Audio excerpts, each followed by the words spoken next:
Olá pessoal do primeiro ano, estamos chegando aqui com a nossa segunda aula do terceiro bimestre, pessoal da Aristarco. Vamos falar hoje sobre os fenícios e os persas. Falamos anteriormente sobre os hebreus, vamos falar sobre essas outras duas grandes civilizações. Vamos lá? Então, os fenícios, que são conhecidos como a civilização marítima, né? Nós temos a Fenícia, que situava-se numa faixa de terra correspondente à costa do atual Líbano, Síria e Israel. Os fenícios foram muito dedicados ao comércio marítimo devido à sua localização, né? O que proporcionava usar vários cruzamentos de rotas comerciais. Outro ponto importante foram, claro, as florestas de cedro, né, que foram usadas para a fabricação de navios, e por volta do século 8 a.C., os fenícios, né, já possuíam a maior marinha, né, e mais poderosa marinha da região. Os fenícios então se organizavam politicamente em cidades-estados. As maiores eram Arados, Biblos, Beritos, hoje chamada de Beirute, Sidon e Tiro. Como não havia centralização política, a unidade cultural entre as diferentes cidades era definida pelo uso da mesma língua, do mesmo alfabeto e pelo culto aos mesmos deuses. Os fenícios falavam a língua semita, parecida com o hebraico, né? E também parecida com o aramaico. Entre os séculos 9 e 8 a.C., os fenícios se expandiram pelo mar Mediterrâneo, fundando colônias em toda a costa. Essa expansão ela tinha por objetivo, claro, estabelecer uma rede de entrepostos e portos, né, para viabilizar o comércio a longa distância, já que eles não tinham ainda essa habilidade de enfrentar realmente o alto mar. Isso só vai acontecer com portugueses e espanhóis nas grandes navegações. Mas é interessante a gente entender que o contato dos fenícios com os povos que deram origem a Portugal, né, por meio do comércio, fez com que Portugal conseguisse adquirir conhecimentos marítimos que foram usados nas grandes navegações, né? Os fenícios também eram politeístas e cultivavam vários deuses. O principal deus deles era Baal, que representava o sol, né? Também o poder gerador da natureza.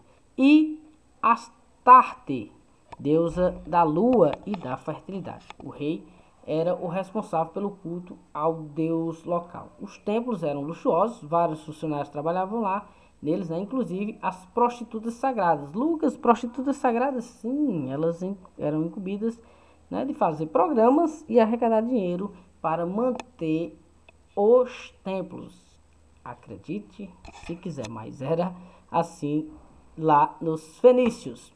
Ameaçadas, né, desde o início do século 8 a.C., pela expansão assíria, as cidades fenícias perderam sua independência, sendo dominadas pelos persas, macedônios e romanos. Com a conquista da Macedônia, as cidades-estados fenícias nunca mais conseguiram recuperar a sua independência. Já o Império Persa, né, vai surgir no Planalto iraniano, onde havia duas grandes tribos de origem ariana, formavam dois reinos independentes, os Medos e os persas. Os persas foram dominados pelos medos até o século 6 a.C., quando o rei persa Ciro, né, também conhecido como Ciro o Grande, conquistou o reino da Média, originando o Império Persa.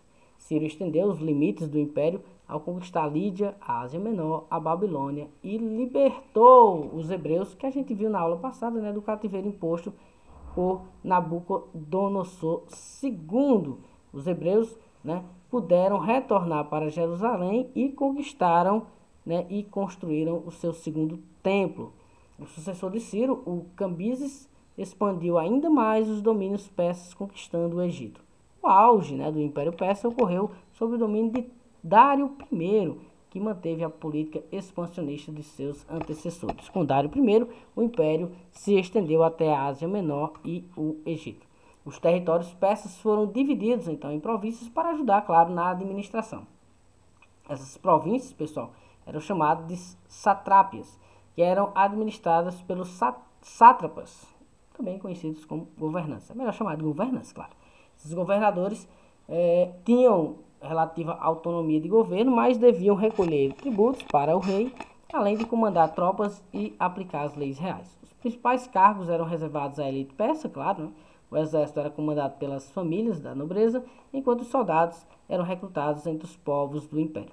Dessa maneira, o rei garantia a centralização do poder militar em suas mãos.